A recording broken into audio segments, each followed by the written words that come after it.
Welcome to my 36th weekly live stream, I believe. I may have lost track, but it's a beautiful sunny day here in Asheville, North Carolina. I hope it's a beautiful day wherever you are too. Thank you for joining me. I'm going to start off with a song I wrote about a fella in Ireland that owns a pub, and he opens it up at 9:30 in the morning.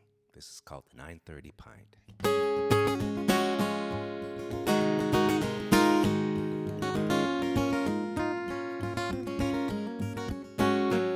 Well, it's not so big a town, and I know all of the locals. Some come in to read newspapers, some forget their bifocals. Strangers find a home here, trust me, I have seen all kinds. 9:30 in the morning is when I start pouring pints.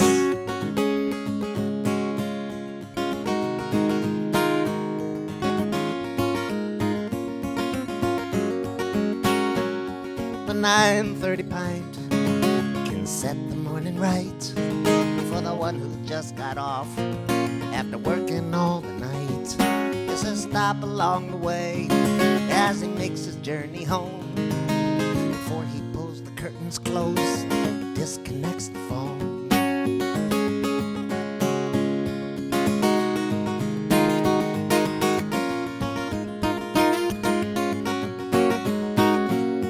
The 9:30 pint, for whoever wanders in, well, it's not for me to wonder or ask where they might have been. If he passed out in the bushes, or if he caught a couple winks, well, I don't make it my business to know why they need a drink.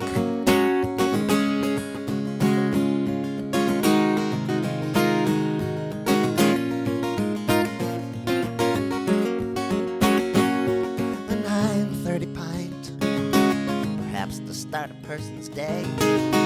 Well, who am I to judge? Who am I to say?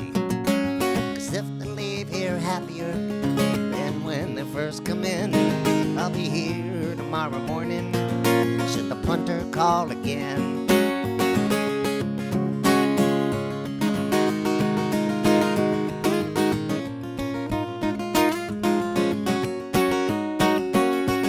The 9:30 pint, it's when I'm glad to pour, 'cause I'm grateful for the business that comes in through the door. So what are you having, sir? What's it gonna be? I can tell you're not a local, you from across the sea.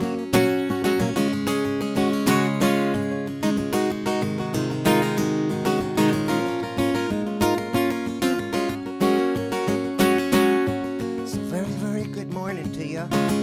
It's another fine day. I put away no one, 'cause I have bills to pay. You see that pub across the street, the one up top the hill? If I don't pour the early one, you can bet they will.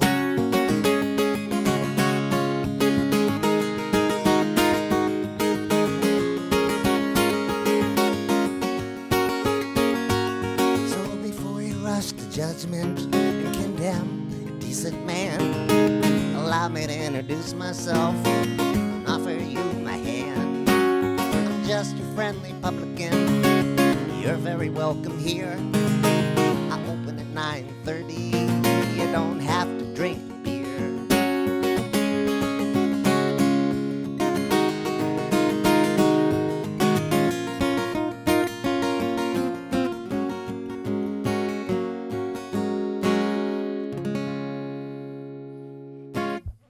That was about a man by the name of Tom Nevin in a little town, little village called Carrick-on-Shannon in County Leitrim. And the next time I went back there, we took a picture when it was 9:30. Used to have some great times playing there. I would love to know where you're watching from today. If you could put that into the comments, I'd be grateful.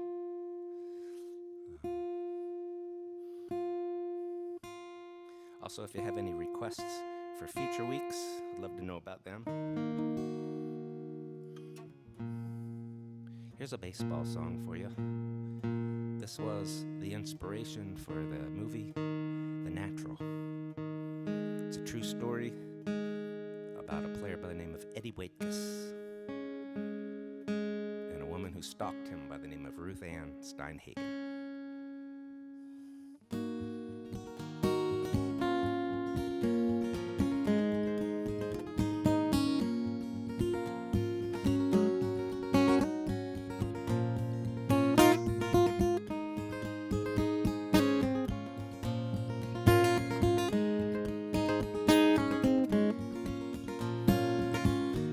Steinhagen, who was an office typist, went to a baseball game at Wrigley Field with a couple of her girlfriends. It was innocent enough. Ruth Ann's future, though, that day would be revealed. Some girls she didn't know were yelling, "Hey, you funny face," to a player who was within shouting distance. Well, there stood her Adonis in the form of Eddie Waitkus, who was blissfully unaware of her existence. It was April 27th, 1947. Ruth Ann blew a circuit in her brain. The 27th of every month would be the anniversary of the time she first saw Eddie Waitkus play. And every Saturday and Sunday, she'd ride the L to Wrigley, sit halfway up the line behind first base. 'Cause that was his position, and those were the closest seats where she could have the best view of his face. Ruth Ann collected articles and photographs of Eddie. She slept with pictures of him in her head. She learned some Lithuanian to better understand his roots, made a shrine to him beside her bed. But Ruth Ann's world was shattered the day Eddie was traded to Philadelphia, and for many days she cried. She phoned and left a message, sent him letters often, but never once did she get a reply.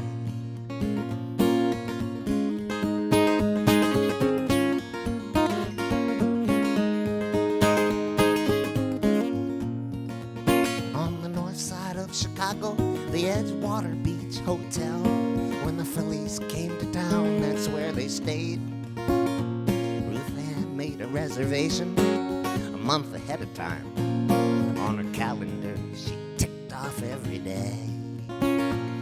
Room service daiquiri, a couple of whiskey sours, all three of which she nervously consumed. While waiting up for Eddie, who was out late having dinner after starring in the game that afternoon. Ruth Ann bribed a bellhop to leave a note for Eddie, urging him to come up to her room. 1297A, Ruth Ann wrote on hotel stationery that had the faintest trace of her perfume. It's extremely important I see you as soon as possible. It would be to your advantage to let me explain. But it was very nearly midnight, and the Phillies had a curfew. Well, Eddie just kept staring at the name. 'Cause Ruth Ann was the same name as the woman Eddie dated. What on earth would she be doing in town? She surely would have phoned first before coming to Chicago. Ellie crossed the elevator down.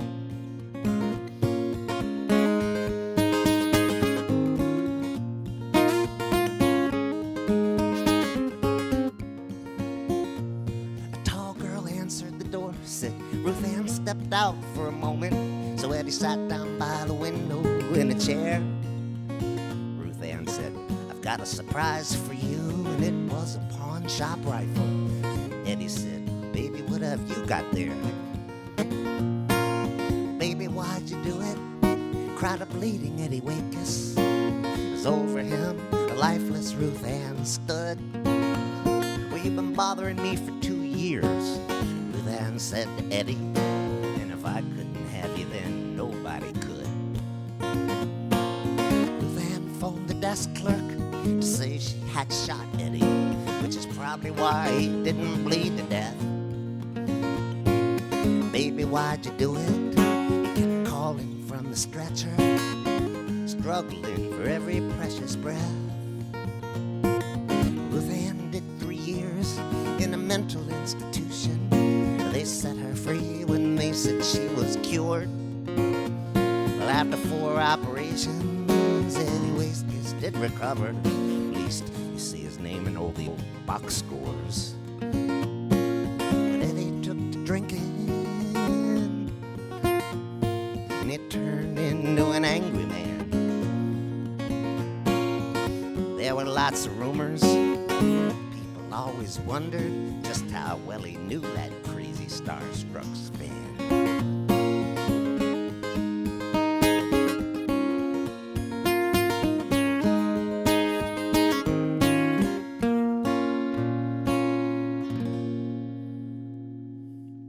And that's called The Unnatural Shooting of Eddie Waitkiss.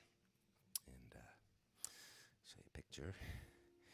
That's the newspaper article about it, and here's a picture of Ruth Ann Steinhagen.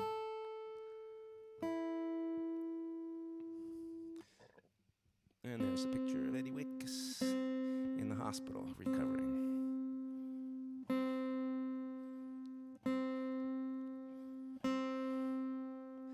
If you're watching on Facebook and you'd like to follow me, here's how. Just look at the top of the screen there. Find that little bell-shaped icon, click on it, and it'll give you 2 or 3 options on how to follow me. That way, if you're on Facebook when I go live, you'll get a notification. If you're watching on YouTube, you can subscribe to my YouTube channel, and you'll also get a notification via email when I go live.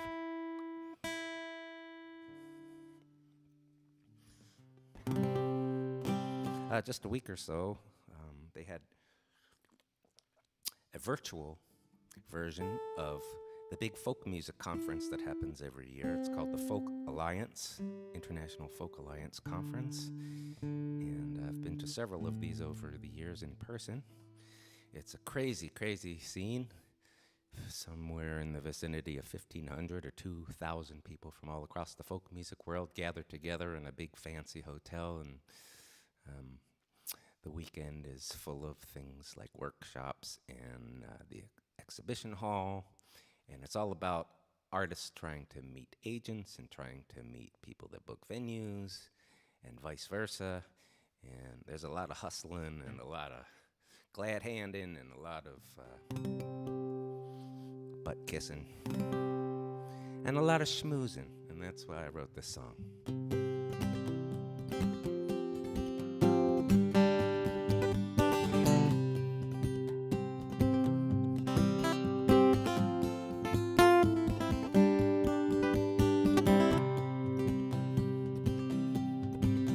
Hey, isn't that so-and-so over there at the table? And isn't she the head of such and such productions?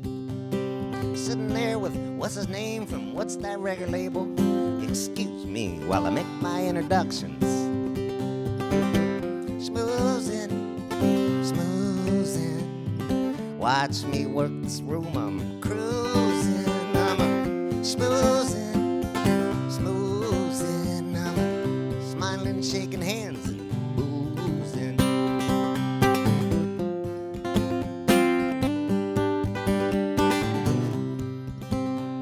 Well, anyone who's anyone, and others not invited, were gathered for the party by the pool. Well, I'm a friend of so-and-so's, that's all I had to say. They said any friend of so-and-so's is cool. Schmoozing, schmoozing. Check out this smooth technique I'm using. I'm a schmoozing, schmoozing. I'm a smiling, shaking hands and boozing.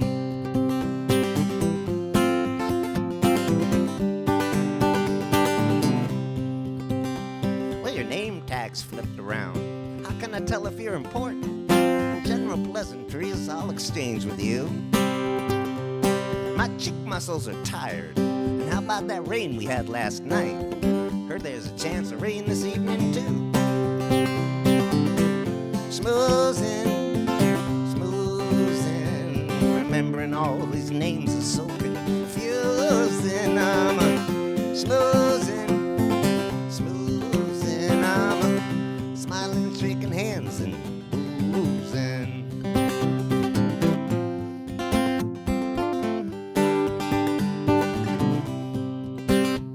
Well, have you tried the bean dip? And whose party is this? Is everybody a songwriter here? Who's the big cheese over there everybody's sucking up to? And hey man, where'd you get the beer? Schmoozin', schmoozin', I wonder whose expense account they're using. I'm schmoozin', schmoozin', I'm smiling, shaking hands and boozing. Schmoozin', schmoozin', I'm just keeping up with the news. And I'm schmoozin', schmoozin', I'm smiling, shaking hands and boozing.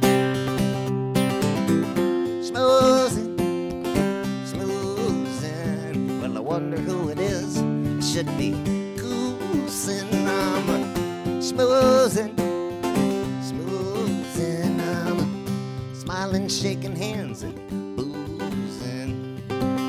Yes, I'm smiling, shaking hands and boozing.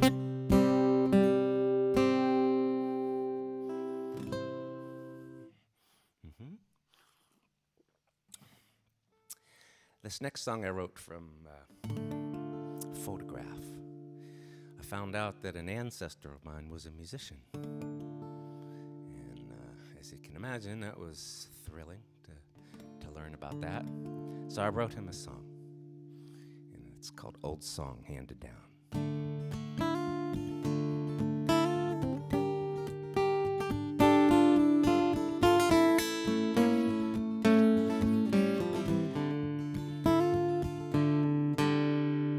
Let me fix that note and start again.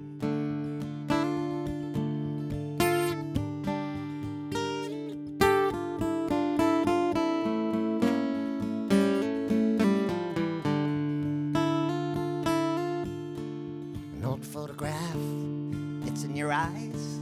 The treble clef, the key, the ties. Will there be any more of you in the family line? You played music too. Did you stray a little from the score? Did you try and add anything more? Did you ever make things up? Just little riffs and stuff. What kind of music did you play? The kind that makes hard times go away? Ancient tunes that were passed along? Was there anybody writing songs? Did people think of you as odd? Did they think it came from the devil or from God? Did they ever tell you to keep quiet? And did you suffer when you had to deny it? People probably didn't play guitars.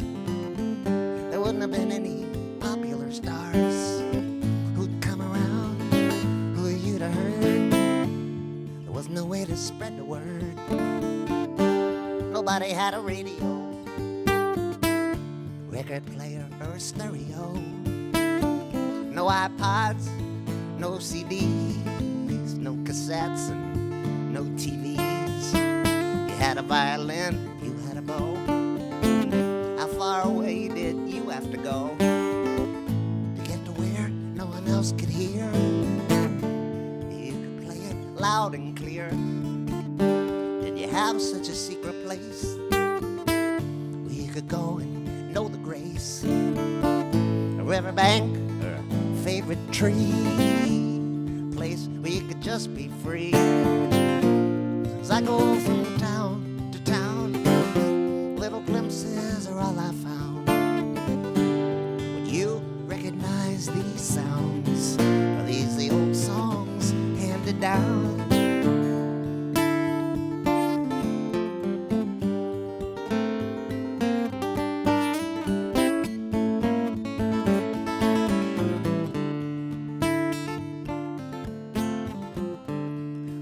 used to sit and play. Would everyone and everything go away? Was there anyone else who understood? Anywhere in the neighborhood, or anywhere else for miles around, the next little village, or even the next town. Did you ever see the city 20 miles away? Did you ever get to hear an orchestra play in the village market with a few little shops? Could you get a new string if one ever popped? Your first violin, who gave it to you? Was it handed down, or was it made for you? Did you get to go and pick it out in the local shops? Were Jews allowed? Did your parents have to sacrifice for years? Was it music to their ears? As I go from town to town, little glimpses are all I found. Do you recognize these sounds? Are these the old songs handed down?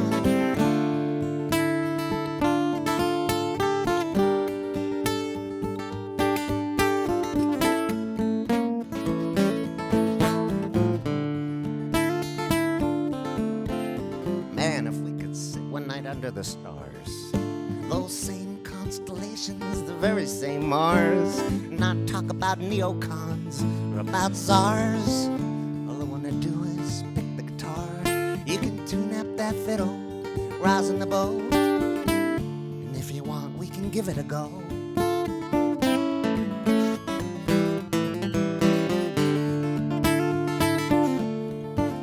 Now I wonder who you'd be today, or I'd be back then, and what we might play. A gypsy tune or a Russian waltz, one of mine or something classical. But for now, I'll blow kisses. For now, I'll send love. And if you can listen from somewhere above, I hope you can hear that it comes from a place, an old photograph, a familiar face.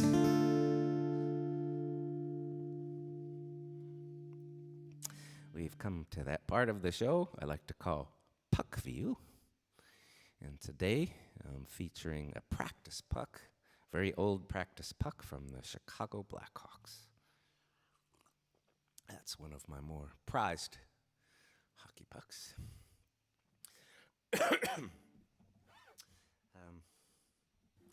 Sing another baseball song for you. I want to show you who this is about. This is about a fella by the name of Fred Merkel, who, because of the incident that I wrote the song about, he acquired the nickname Bonehead Marco. And here's Fred Merkel's 1908 baseball card. I have this card. This is not mine, but I have one in similar condition. And it was in the year 1908, in fact, that this event took place. Fred Merkel was a base runner, and the batter got a hit. The winning run on third base scored, and the fans flooded the field. And Fred Merkel, instead of touching second base, like you have to, even after the winning run scored, Fred Merkel ran straight for the clubhouse, which was in the outfield fence. And I'll show you a picture here of the crowd on the field. There just was no way that they could resume this game. And so it was eventually rescheduled, and Merkel's team, the Giants, lost the pennant because of this particular game. So this is called Bonehead Marco.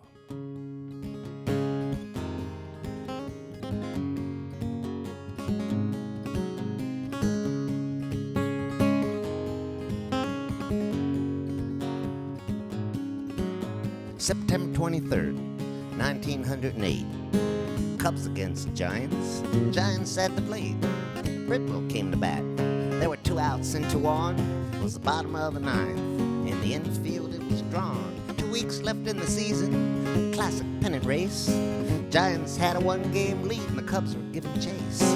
Polo grounds were rocking. when the score was tied at 1. Moose McCormick was on third base, and he was the winning run.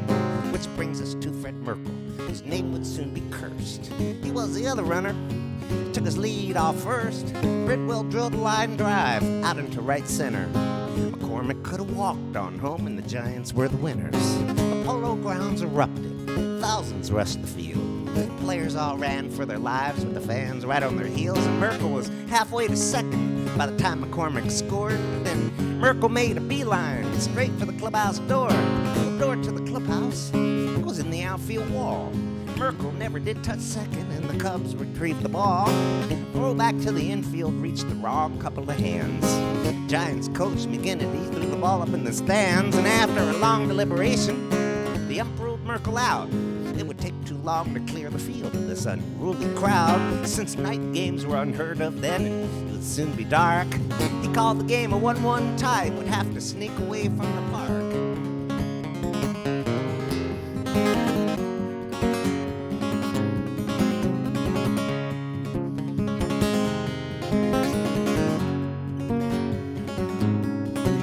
Giants manager McGraw argued that this Rule 59 never was enforced.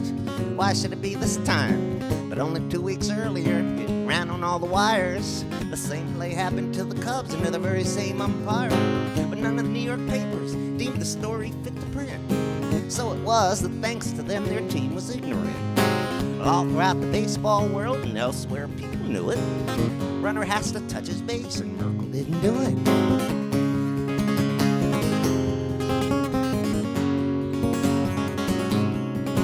Well, the matter was turned over to the baseball powers that be. They upheld the ump's decision, and they ruled prophetically that if the season were to end with the Cubs and Giants tied, they'd have to replay the Merkle game so first place could be decided. Well, they replayed the Merkle game, and fee-fi-fo-fum, the Giants lost the pennant. Merkle was the bum. Papers let him have it. They gave it to him good. They ran the kind of headlines only New York papers could. They dubbed him Bonehead Marco. They made up Merkle words.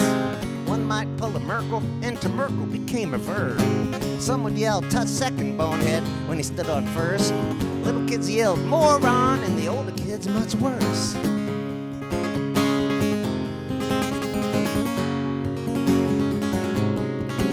Well, it haunted him his whole life, till 43 years later, in front of 35,000 former Merkle haters, back there at the Polo Grounds for an old-timers game. There was a long-standing ovation when they announced Fred Merkle's name.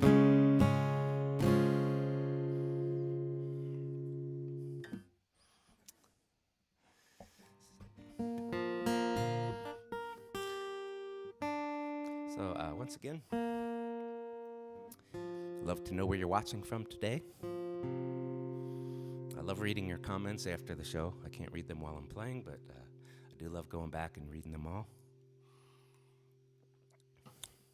I wish that my local gas station would take 2.87 comments per gallon of gasoline. I wish that my supermarket would take 5 comments for a dozen eggs. But unfortunately, it doesn't work like that. And so I'm relying on you, even though this is absolutely free if you need it to be. If you're in a position where you can afford to tip something today, even $1, the URLs are right up there. And I'd be very grateful for anything that you throw into the tip jar. This is my sole means of making a living. It has been so for a full year. Although I'm very happy to say if you live in the Asheville, North Carolina area, on March 20th, I actually have a real concert in front of a live audience at the ISIS Music Hall. Capacity will be limited, so get your tickets in advance. The show will also be live streamed. So Saturday, March 20th, you can tune in.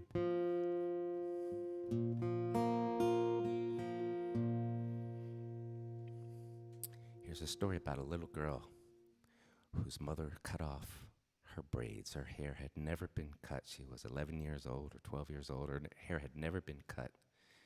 But her mother found out that the Nazis had just overrun the nearest village. They'd soon be arriving at their house, and she knew that they would cut Lily's hair. So the mother cut off Lily's braids herself, took them to the next door neighbor's house, and asked them to please watch over those braids until the end of the war. And they did. At the end of the war, only Lily's brother survived. He came back to the neighbor's house, and he retrieved his sister's braids. It's called Lily's Braids.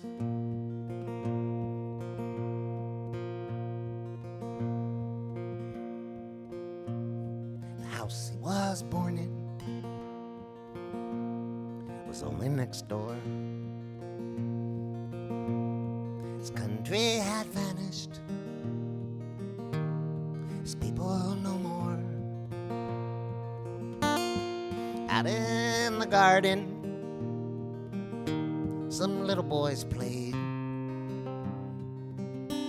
He had only come back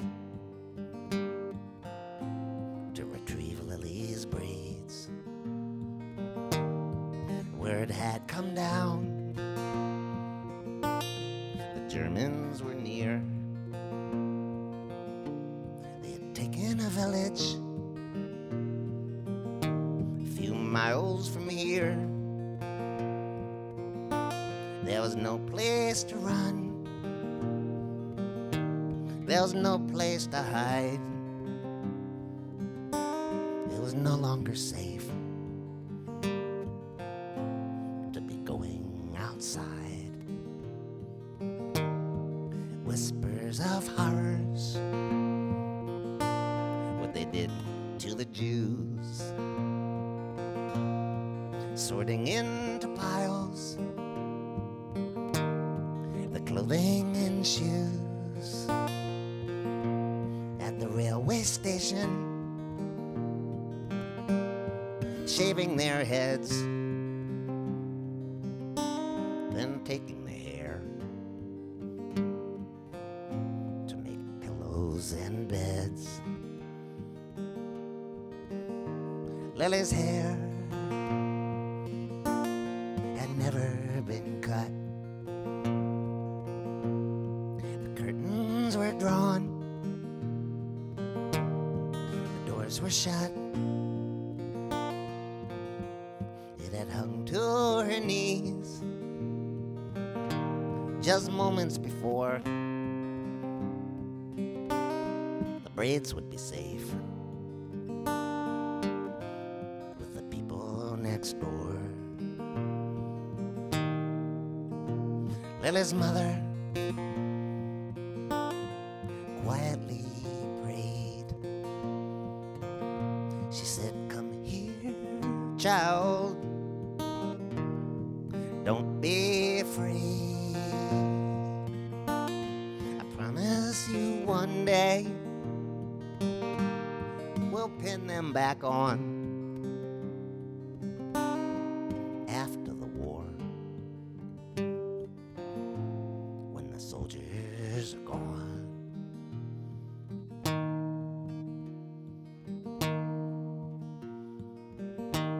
The house he was born in was only next door. Lily's brother returned sometime after the war. They were all he had left. How heavy they weighed, though maybe not as much now that he'd retrieve Lily's braids. Maybe not as much now.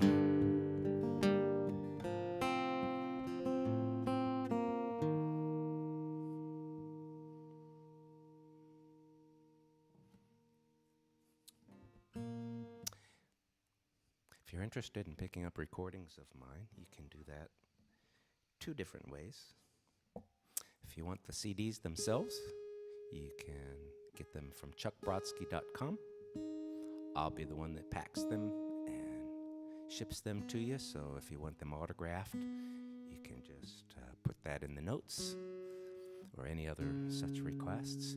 If you're interested in digital downloads, you can go to bandcamp.com, to my page there. And all of my digital downloads are available on a pay whatever amount you would like to pay basis. Also want to tell you about my group tours.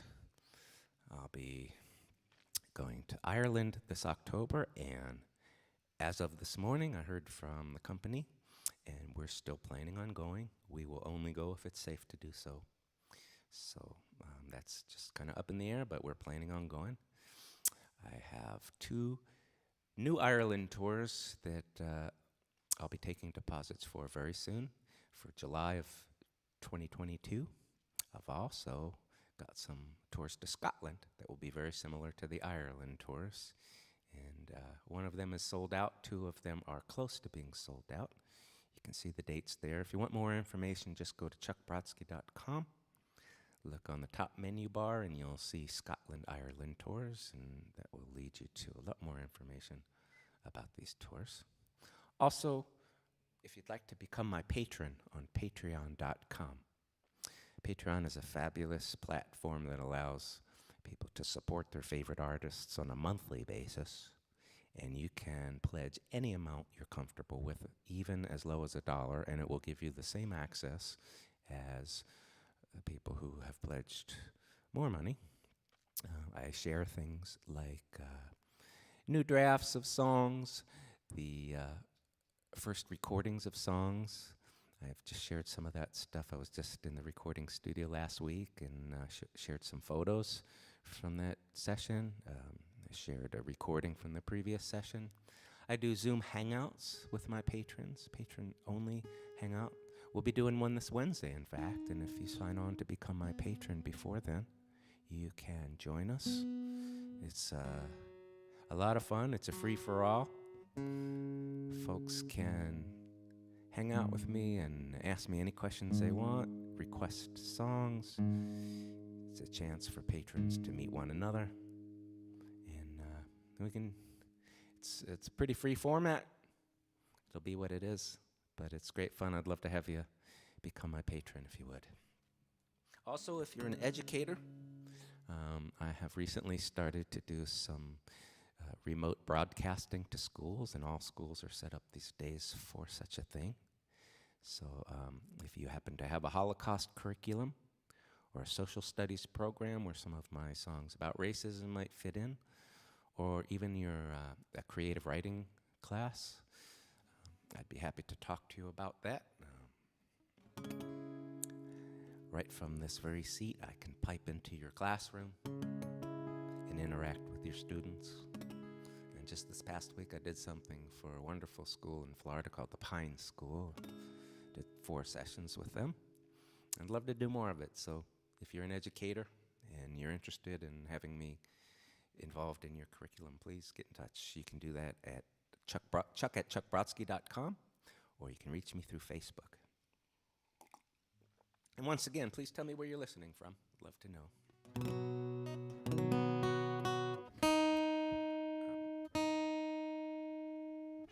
This next song I wrote when I found out that they were growing chicken meat in a lab without the chicken. It's called Call It Chicken, and you can if you want to.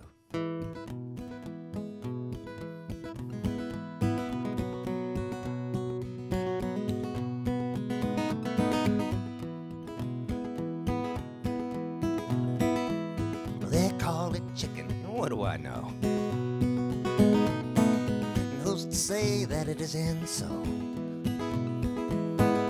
Over on Madison Avenue, they call it chicken, and it might be true. They call it chicken, it grows in a dish.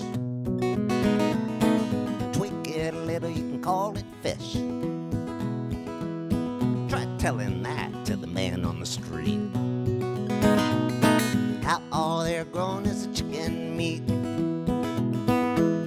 They call it chicken, but it's not a bird. Tastes just like chicken, that's what I heard.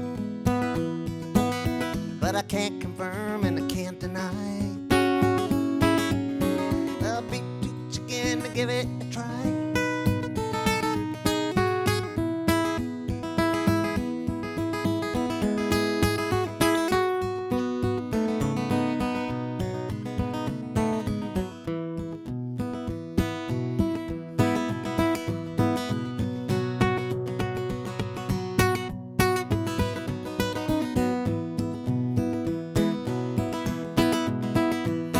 They call it chicken, but it doesn't cluck. It's got no feathers that you need to pluck. It's got no neck and it's got no wings. No beak, no bones, none of those things. From chicken eggs, it doesn't hatch. It doesn't peck and it doesn't scratch. It doesn't require a chicken coop or someone to clean up the chicken poop. They call it chicken, but it's not a bird. Tastes just like chicken, that's what I heard. You can make it look like a breast or a thigh. I'll be too chicken to give it a try.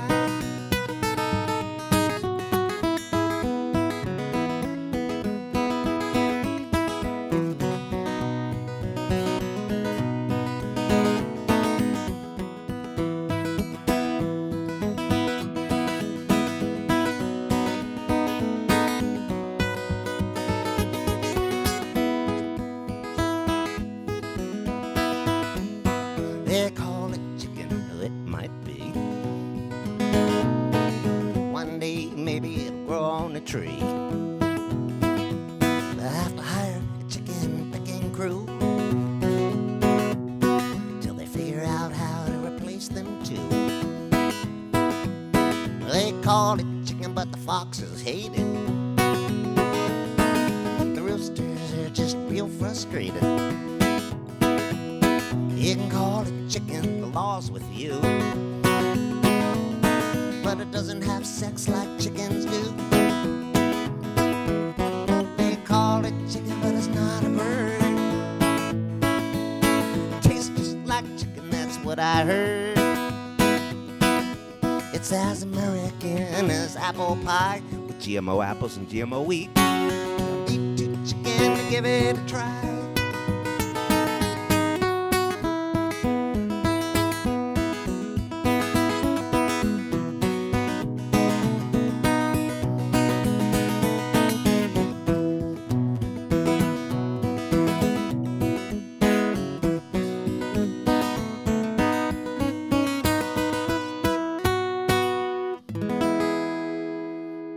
Yummy. And this is what it'll look like if you ever should see this in the supermarket. Steer clear. Go elsewhere.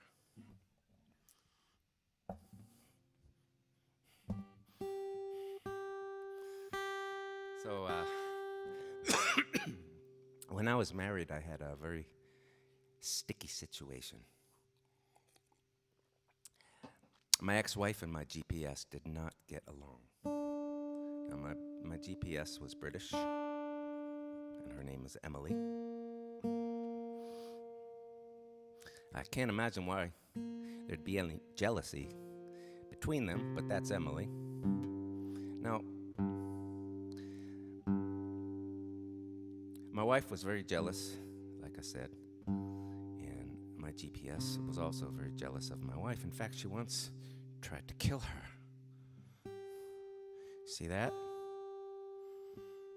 She was going to have me run right over Linda. And I was looking around on the internet to see if any other people had similar experiences. And I did find this. You can read that for a second. This fella posted something, and then a couple of people responded.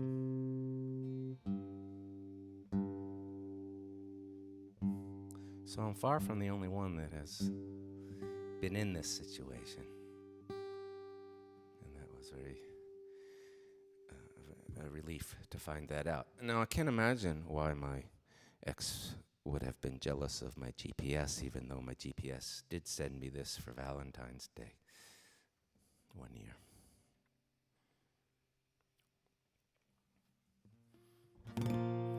So this is called my British Mla.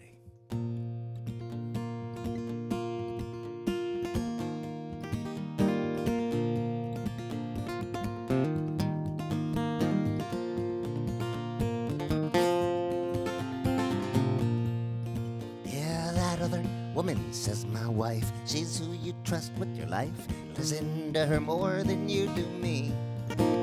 I said, you just tell me where to go, but how to get there, you don't know. She never asks if I can stop and pee. Yeah, I think that other gal knows best. North and south, east and west. I hardly pay attention anymore. And then sometimes I hear her voice, British Emily, not Australian Joyce. And my dreams would take a little detour. Now once she told me to turn onto a dirt road, but all night long it had just snowed. Not even the highway had been plowed. So I didn't turn, kept going straight. She kept saying recalculate and make a U-turn when allowed. Well, sometimes we might disagree. All the while she yells at me. Nothing I yell back will shut her up. I call her a whore, I call her a witch. Call time out and I flip the switch for some peace and quiet. She can't interrupt. Well, satellite connection dropped. I pulled over and I stopped. Spaghetti Junction was coming up ahead. It's been years since I last had a map all spread out across my lap, and I wish it could have talked to me instead. Ramps to the left and ramps to the right. There wasn't another soul in sight. It wasn't whizzing by 75. My teeth were clenched, my knuckles white. That's when we had another big fight. She refused to say which way to drive. Well, sometimes we might disagree. All the while she yells at me. Nothing I yell back will shut her up. I call her a whore and I call her a witch. Call time out and I flip the switch for some peace and quiet. She can't interrupt. Well, now one time when I drove all day, just one road a long, long way, I got caught up in thinking, as you do. But she froze to death. I did not know I'd missed my exit hours ago, and I never even saw her face turn blue.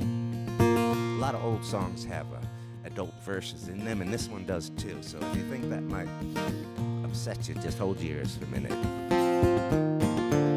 Well, I mount her and I turn her on, and she tells me I'm her Don Juan in ways only my Emily can do. Well, that's her out there in the car, the one who does know where we are, and it turns out all she needed was a screw. Well, sometimes we might disagree. All the while she yells at me. Nothing I yell back will shut her up. A Phillips head. Call her a whore, call her a witch. Call time out and I flip the switch for some peace and quiet. She can't interrupt. Well, that other woman, says my wife, she's who you trust with your life. You listen to her more than you do me. Well, it's true I do, 'cause she knows the route. She's the one that has the mute. She came with an extended warranty. My British Emily.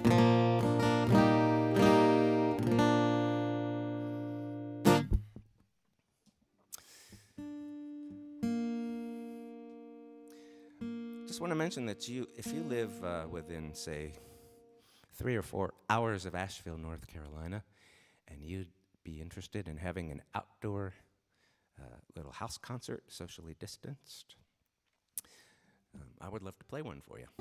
So you can get in touch with me, Chuck at chuckbrodsky.com, or through Facebook.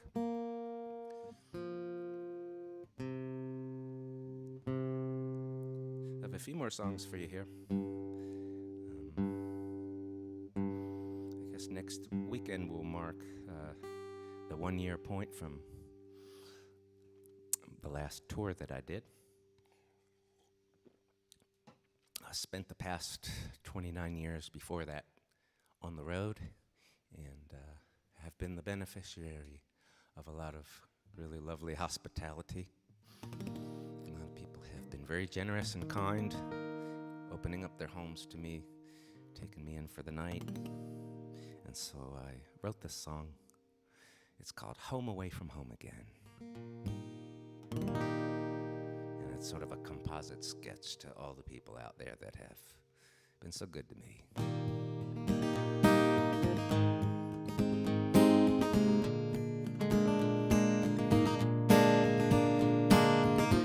Found the key where you said I would be, underneath that welcome mat. Opened up that creaky door and was greeted by your Cheshire cat. Tiptoed going up the stairs to the room that you call mine. You left a little night light on so I would not stumble blind. And I put my stuff down over in the corner, same place I always do. Saw you left me a stack of towels, extra blankets like you always do. Pillows that were piled high, you'd already made the bed. You left a note where you knew I'd see it.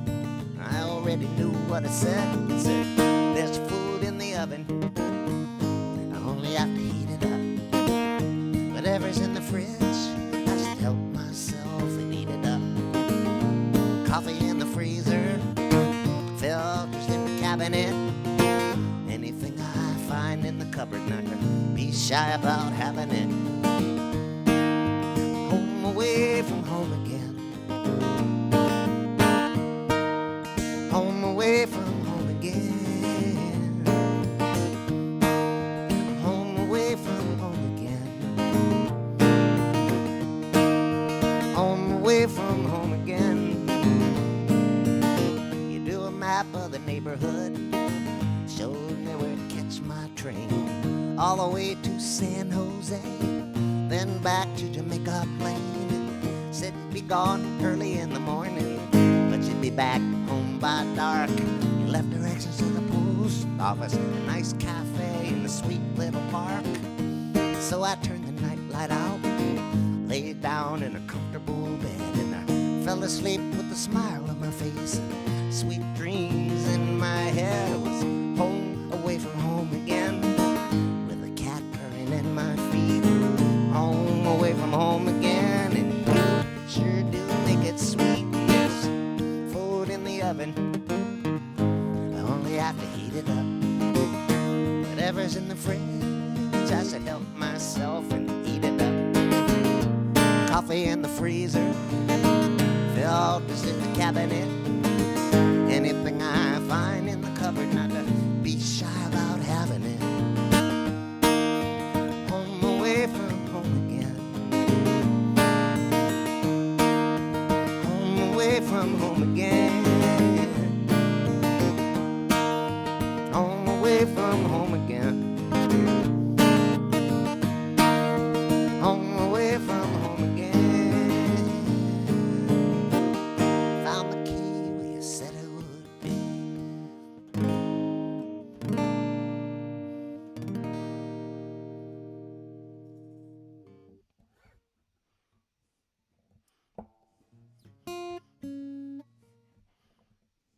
Of course, not having to leave home for an entire year has been pretty nice too, to be honest.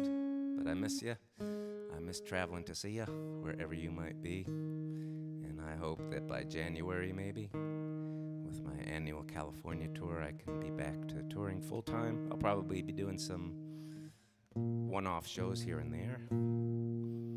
So I guess if you have a house concert out there, or you're interested in potentially hosting me for a house concert even down the road a ways, get in touch, we'll talk about it.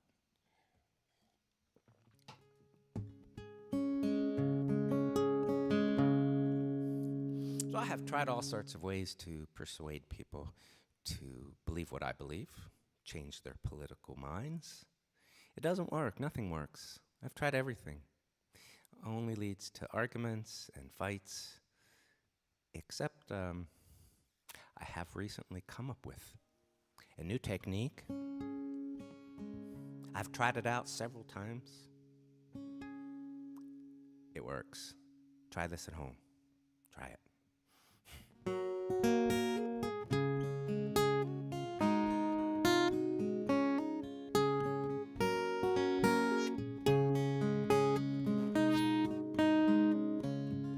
After 3 or 4 tries, I poked out his eyes. That's how I got him to see.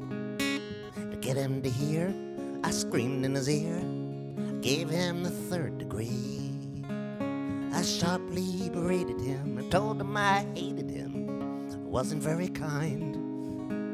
I shouted and cussed until I won his trust. That's how I changed his mind. I shunned him, ignored him, I wouldn't look toward him. I only would give him my back. I accused him of lies I would not compromise. I raced him after the fact. I was abrupt, I would often interrupt. We were volatile when combined. And in stating my case, I blew up in his face. Well, that's how I changed his mind. That's how I changed his mind. That's how I changed his mind. Blamed him, ashamed him, insulted and inflamed him. That's how I changed his mind.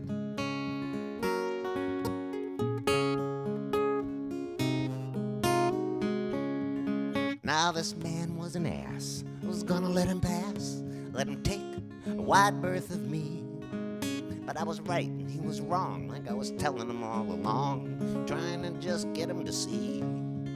But he's a this and I'm a that, so we couldn't have a chat of the friendly and civilized kind. Round after round, I just ground him down. That's how I changed his mind.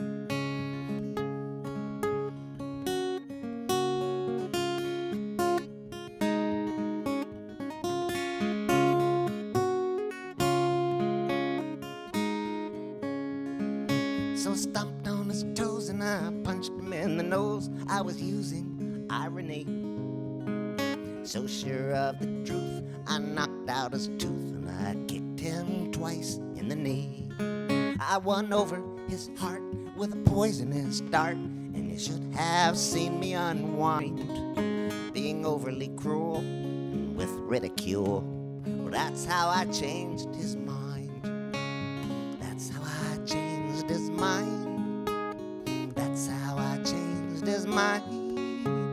Blamed him, I shamed him, insulted and inflamed him. That's how I changed his mind.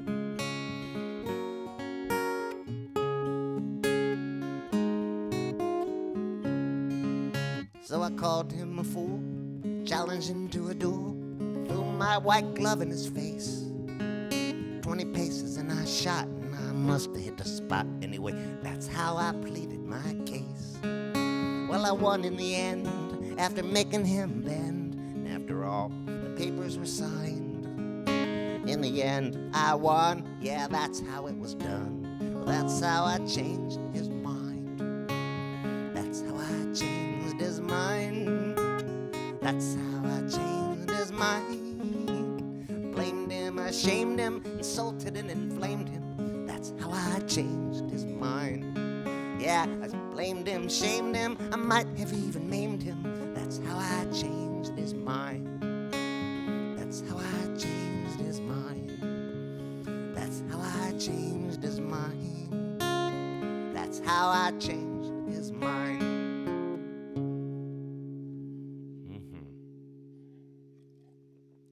So it's time for my weekly magic trick, abracadabra presto changeo.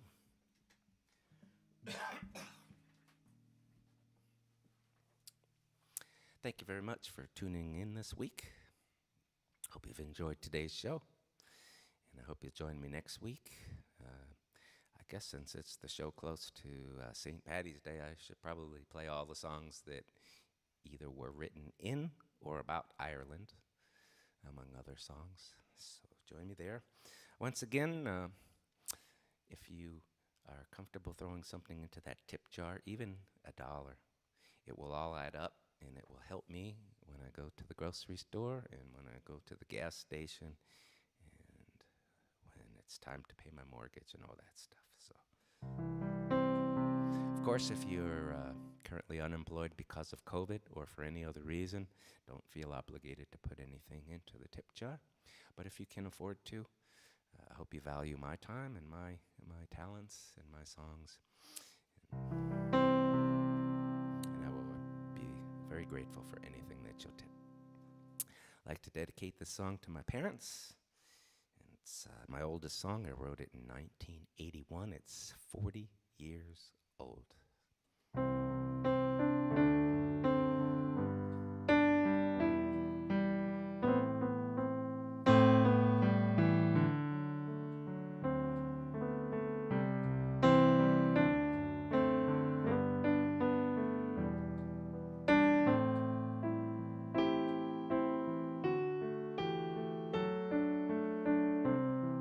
Well, I hope I see you later,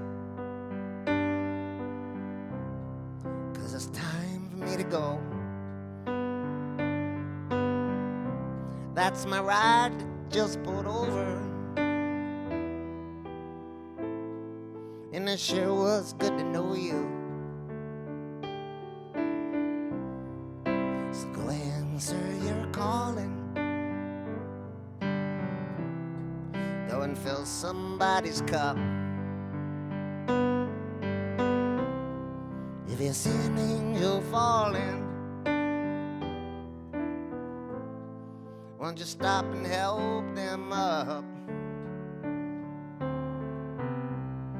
We are each other's angels, and we meet when it is time. We keep each other going and show each other signs.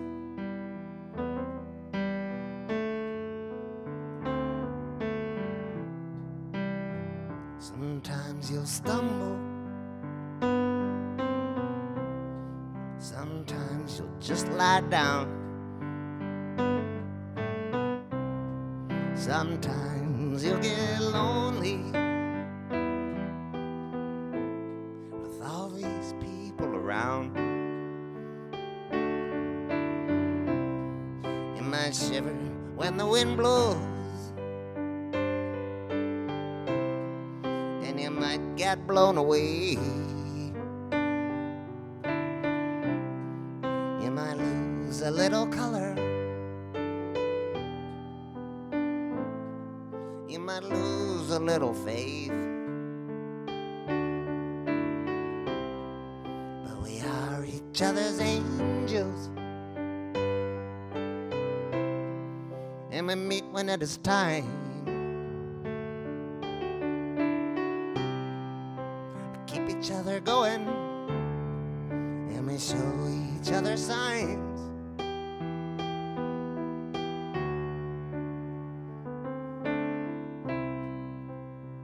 So thank you for the water.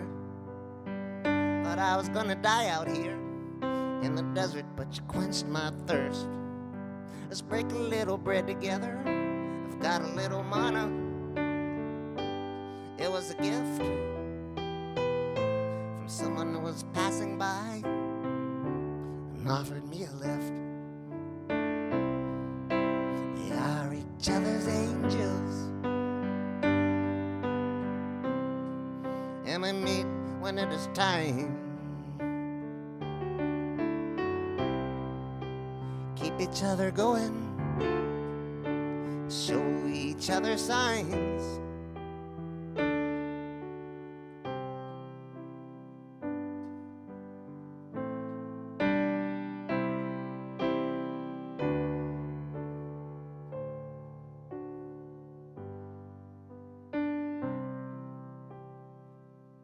Stay well, stay safe. Hope to see you next week. Thank you.